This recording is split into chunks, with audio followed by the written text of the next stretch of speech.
All right, so I'm just going to go over this for examples of chromosome mutations. You can have a deletion where you have part of the chromosome getting actually deleted. You can have an inversion and so the genes, actually, let me go back to the deletion. The genes that are missing are completely lost from that organism. The inversion would be where the chromosome breaks off and it flips around backwards and it reattaches. The translocation will occur if you have a piece of chromosome that breaks off and it attaches to the non-homologous chromosome. So right here you see the inversion where you have part of this chromosome, basically it detaches and then it comes back on and it's backwards. Now here is a deletion where this entire segment of gene is no longer part of the chromosome. Here's a translocation, so you have this pink purple, this part of the gene or this part of the chromosome is basically deleted off, and it goes and it adheres to this yellow chromosome, which is obviously they're not homologous, they're very different sized. And then part of the yellow chromosome goes and it goes into the purple. Now, some people could say, well, you still have those genes, what's the big deal? Well, as you learn more next unit on DNA and sequencing, basically there are factors that say, okay, you need to make this gene whatever X amount of times. It basically, the frequency that genes are transcribed is coded for on the chromosome. So if we take something that maybe this protein doesn't need to be made very much at all, and we put it on a protein such that is required daily by the body. So we put a protein that is rarely made by the body in a spot that is for a protein that's made all the time. Although we still have the genes now, this protein that's rarely made is basically in an area that is coded to be made all the time. So it can really mess up the frequency that genes are coded for and that the proteins are made. So translocation can have some kind of disastrous effects as well. And then a duplication I don't have a picture of, but that's when you have a chromosomal fragment that just gets completely repeated. Okay, so this is just showing you it in terms of, now remember, these letters do not represent genes. It means just a helpful way for you to see these things happening. It's several genes would be coded for in each of these. A deletion would mean that it's removed. If you look here, the segment D is no longer in it. A duplication means we repeat the segment, okay? An inversion means this was coded for B, C, D, E. We flipped it, and we have the coding D, C, B, E. So it got reversed, okay? And translocation means part of the chromosome fragment reattaches to another chromosome that is non-homologous. They switch, okay? And here we see the result. All right, the Philadelphia chromosome, this is one that we have associated with many cancers. It's chromosome 22. And it's a specific translocation that we have consistently identified, and it's been associated with several cancers. So this Philadelphia chromosome, if you have it, it's usually a cause for concern. So if you look here, here's chromosome 9 and 22. You need to know for your test that the Philadelphia chromosome is dealing with chromosome 22. Okay, and it's when we have a translocation between chromosome 9 and 22. And if you look, part of chromosome 9 attaches to chromosome 22. And we rename, in this case, the chromosome 22 that has the part of 9, we call it the Philadelphia chromosome. Okay, and that has been linked to many cancers. Okay, so here's a test question as well. So you need to understand what that Philadelphia chromosome is and which chromosome it deals with, 9 and 22, and specifically it's referring to chromosome 22 that has part of 9 attached, okay? Now here's your other test question. One possible result of chromosomal breakage is for a fragment to join with a non-homologous chromosome. What does this alter configuration called, that's going to be called translocation, right? That's what we're looking at right here. This is an example of it, okay? All right. Aneuploidy is when you have an abnormal number of chromosomes. So you could have a monosomic or a monosomy.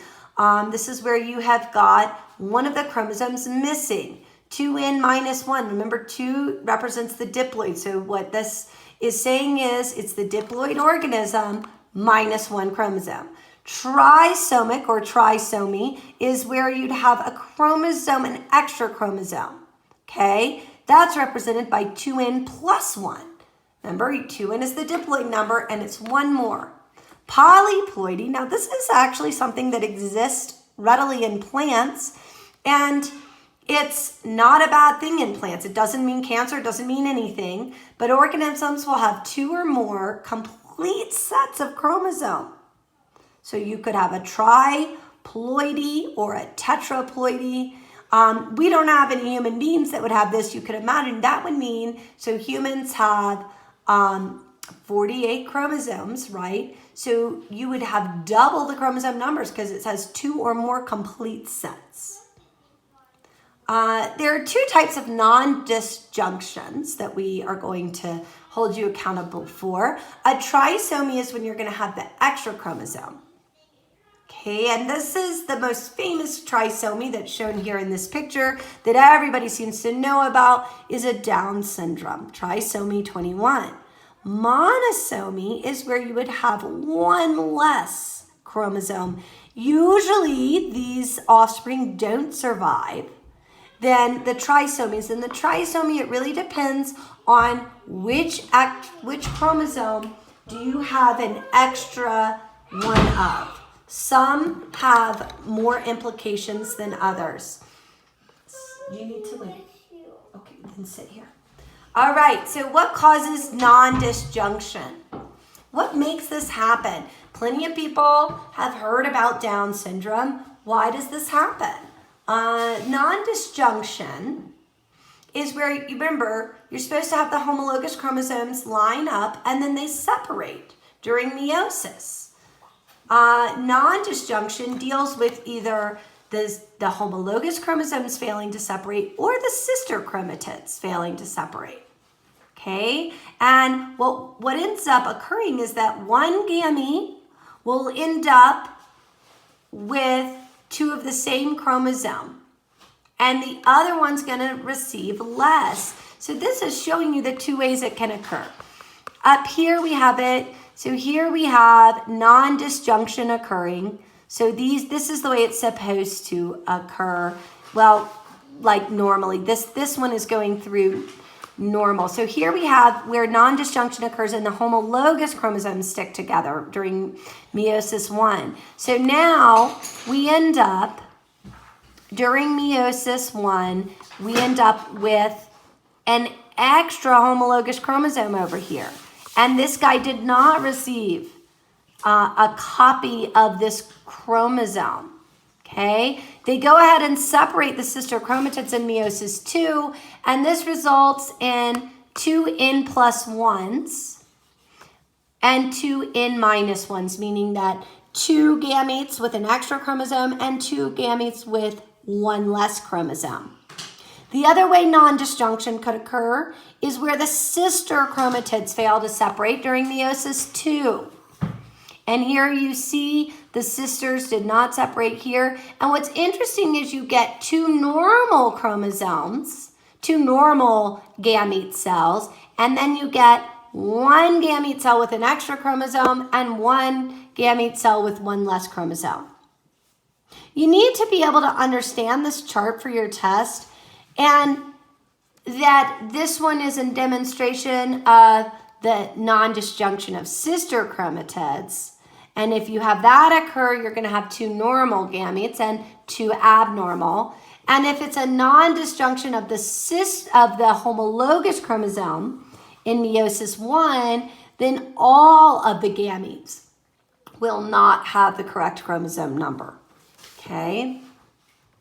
This is your test question. If a cell enters meiosis and non-disjunction of one chromosome occurs in one of its daughter cells during meiosis 2, what will be the result of completion of meiosis? Now, your hint here is that the non-disjunction occurs during meiosis 2. So your hint is that it is occurred during the sister chromatids separating right here. If it said non-disjunction of meiosis 1, you would know that is the homologous chromosomes not separating and all the gametes would be messed up. Whereas here it's the non-disjunction in meiosis 2, so it would have to be the sister chromatids not separating. And what results? There's your answer. Okay, I also showed you this picture down below this just to help you. You're not going to have this picture on your test, but basically here you have non-disjunction, and this is what you end up with. 2 normal gametes, 1 gamete with an extra chromosome, 1 gamete with 1 less chromosome.